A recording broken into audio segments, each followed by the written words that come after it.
Salam sejahtera saya ucapkan kepada lecturer kita iaitu Encik Muhammad Naim. Terlebih dulu saya perkenalkan diri saya iaitu Timothy Jackie anak biskop nombor metrik 266808. Pada hari ini saya ingin membentangkan tugasan kumpulan kita bagi subjek pentadbiran kewangan GM/GF 2023.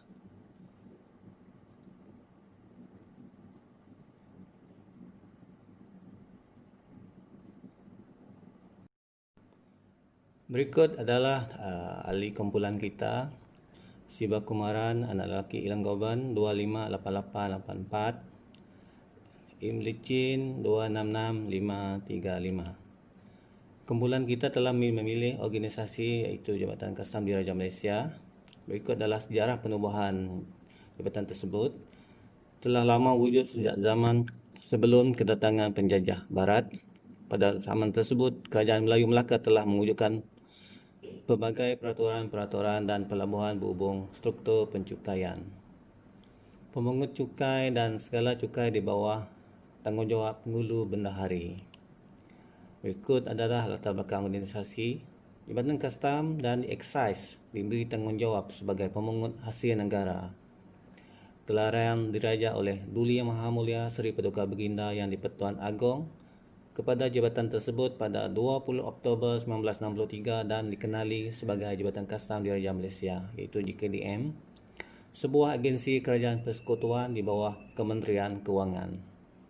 Akan juga bertanggungjawab mentadbir pelaksanaan sistem cukai tidak langsung negara melalui pengurutan hasil, pemberian fasilitasi perdagangan dan perindustrian. Berikut merupakan carta organisasi JKDM yang diketuai oleh Yang Berbahagia Datuk Seri Padi bin Abdul Halim. Berikut pula carta organisasi Negeri Sarawak yang diketuai oleh Datuk Sarifah Halimah binti Tunku Taha. Berikut merupakan carta bahagian Perkastam yang akan kita bentangkan, diketuai oleh Tuan Herman Shah bin Abdullah.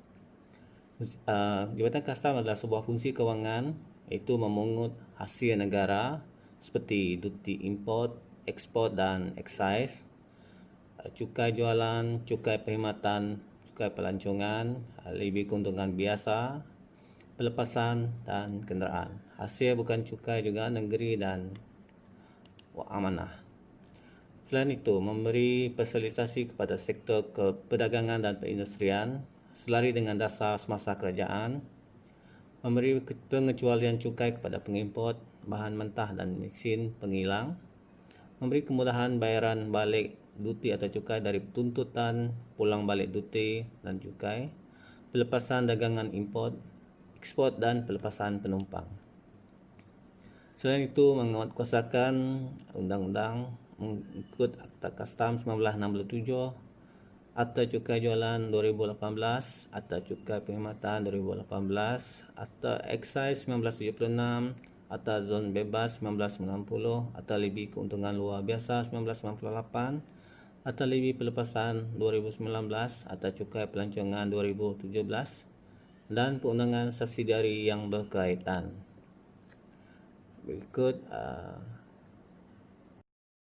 seterusnya saya mempersilakan rakan saya untuk membuat bentangan beliau. Salam sejahtera, saya Emily Chin, nombor metrik 266535. Ini merupakan pemegang taruh dan pelanggan Jabatan Kastam Diraja Malaysia. Di sini kita dapat lihat dengan lebih terperinci visi Kastam Diraja Malaysia. Kastam peneraju kemakmuran negara. Misi memungut hasil negara, memberi fasilitatif perdagangan dan menguatkuasakan undang-undang demi kemakmuran negara. Slogan, berkhidmat memakmurkan negara. Etika perkhidmatan Kastam Diraja Malaysia. Amanah berkhidmat. Sentiasa amanah dalam memberi khidmat kepada masyarakat dan jabatan. Ikhlas. Sentiasa ikhlas dalam memberi perkhidmatan dan saling membantu demi menjayakan hasrat jabatan. Dedikasi. Dedikasi dalam memberi perkhidmatan ke arah melaksanakan tugas dan tanggungjawab. Ini merupakan anjakan paradigma JKDM. Antaranya seperti berikut. Wawasan kemakmuran negara bersama, pemekasaan modal insan, e-dagang, revolusi perindustrian keempat, pelaksanaan cukai jualan dan cukai perkhidmatan, permintaan masyarakat terhadap perkhidmatan di hujung jari, membentras penyelundupan rokok dan minuman keras, collaborate bond management, penyampaian perkhidmatan menerusi teknologi maklumat dan komunikasi, fasilitatis perandangan antarabangsa dan ancaman jenayah rentas sempadan. Fungsi bahagian perkastaman. Yang pertama, cawangan pelabuhan, mengkaji dan merancang cukai tidak langsung persekutuan dan negeri serta mengawal dengan cekap dan berkesan pengimportan, pengeksportan dan perkhidmatan yang tertentu melalui mud laut. Mengkaji dan merancang duti import dan ekspor dipungut dengan tetap dan cekap melalui peningkatan tahap kualiti perkhidmatan supaya mencapai kepuasan klien dan stakeholder. Fungsi yang kedua, cawangan perindustrian. Fungsi yang kedua, cawangan perindustrian. Mengawal dan memantau kemasukan dan pelepasan barang-barang yang diimport melalui gudang balesen awam. Mengawal dan memantau aktiviti-aktiviti syarikat yang menikmati kemudahan dan pengecualian duti cukai daripada perbandaraan. Mengkaji dan memantau kutipan duti cukai kastam dengan tetap, adil dan saksama di samping memberi perkhidmatan yang cekap berkualiti serta mesra pelanggan.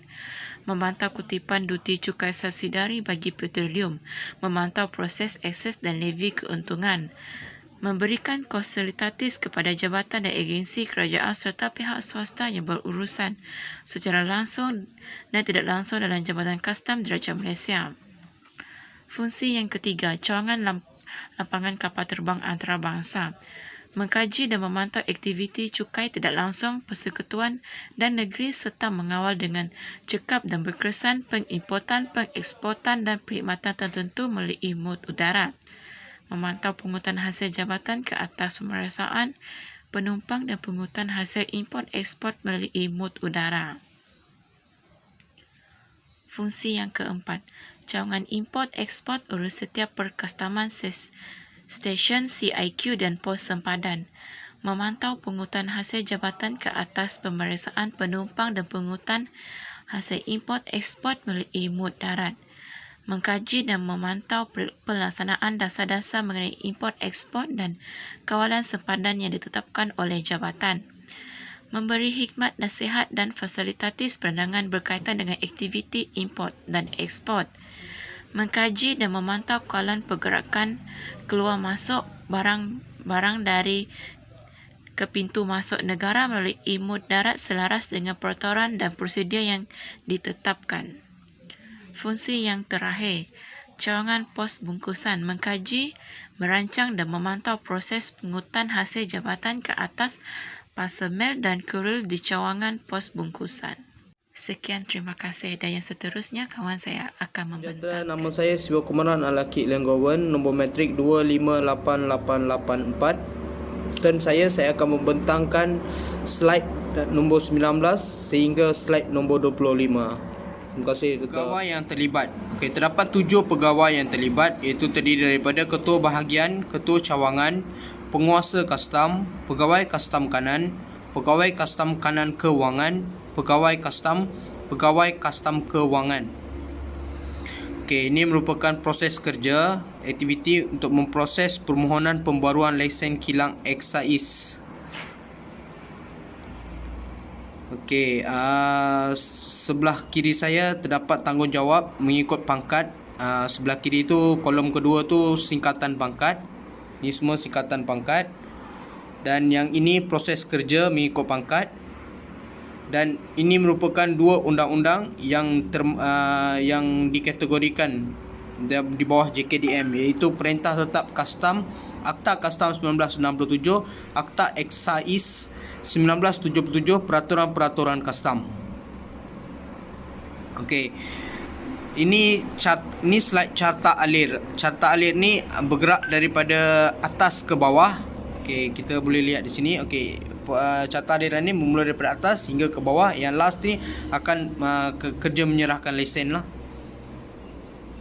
Okey, ini penerangan dia. Okey, kita pergi kepada kelemahan pelaksanaan di dalam JKDM. Penyediaan laporan pemeriksaan fizikal patut dipendekkan lagi daripada 1 hari ke setengah hari kerana ada laporan bulanan setiap bulan oleh kilang eksais yang pegawai dan eksais yang bertugas. Nombor 2, karena birokrasi dalam proses pembaruan lesen eksais. Kemaskini dalam sistem maklumat komputer yang boleh dibuat setelah penyerahan lesen kepada pemilik kilang eksais.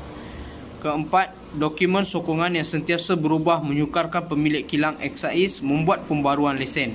Yang kelima, terpaksa membuka fail untuk membuat semakan tunggakan terhadap kilang eksais yang membuat pembaruan lesen. Okey, ini merupakan beberapa cadangan untuk penambahbaikan di Jabatan JKDM. Okey, pertama sekali,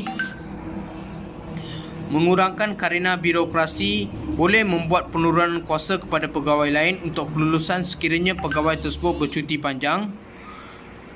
Mewujudkan sistem online untuk proses pembaruan lesen mengikut peredaran masa di mana pemilik tidak perlu ke pejabat.